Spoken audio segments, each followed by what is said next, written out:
آپ نے ایسا کیوں نہیں کیا؟ آپ بھی کر لیتے حضور، دنیا بھر کے دورے کرتے، کبھی آپ بھی فورن جاتے، کبھی آپ یو کے میں ہوتے، کبھی آپ دبئی میں ہوتے، آپ بھی جاتے، دنیا بناتے، آپ نے کیوں ایسا نہیں کیا؟ اور اگر نہیں کیا تو کیا وجہ ہے؟ مجھے اصل وجہ بتائیے نا، گھر کے معاملات بتائیے کہ آپ نے ایسا کیوں نہیں کیا بھائی؟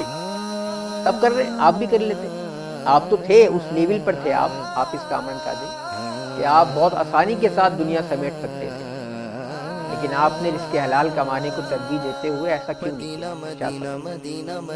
والد صاحب نے ایک بات یہ بتائی تھی، آپ جن کے لیے نعت پڑھتے ہیں ان کے لیے آپ نعت پڑھنے جائیں، وسیلہ کوئی بن جاتا ہے بلانے کا، لے کر جانے کا، تو آپ چلے جائیں، لیکن اگر آپ سے کوئی کہتا ہے کہ آپ ہمارے لیے کام کریں، ہمارے لیے نعت پڑھیں، تو نعت تو پھر ان کے لیے رہی نہیں۔ خوبصورت۔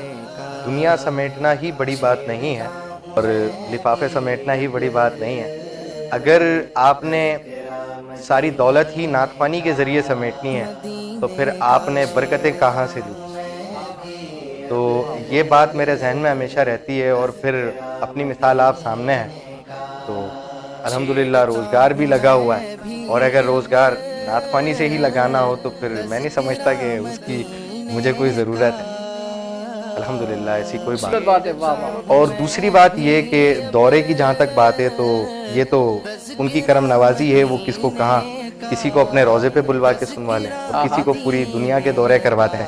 سارا مسئلہ جو آ جاتا ہے وہ انما الاعمال بالنیات، کیا کہنے ایکشن ہیں، آر جج بائی انٹینشن، کیا یہ کہنے سارا نیت کا معاملہ ہے۔ آپ کی نیت کیا ہے، آپ کی نیت خالص ہے یا نہیں ہے؟ کچھ نصیب کی اور مقدر کی بھی بات ہوتی ہے، لیکن میں نہیں سمجھتا کہ جو حضور کی ثنا خوانی جو ہے وہ خلوص نیت کے ساتھ کرتا ہے تو اس کے تو مقدر شاد ہے کیا اور کہنے، آباد ہے، کیا کہنے، اور کیا اس کی قبر و آخرت بھی جو ہے وہ آباد ہے۔ اللہ تعالیٰ سے دعا ہے اللہ تعالیٰ ان لوگوں میں مجھے بھی شامل فرمائے، اور اسی مشن کے تحت چل رہے ہیں، اور باقی اور کوئی اس میں کوئی خاص بات نہیں۔ سبحان اللہ۔ ناظرین محترم، حافظ محمد کامران قادری کے ساتھ ہماری گفتگو جاری ہے۔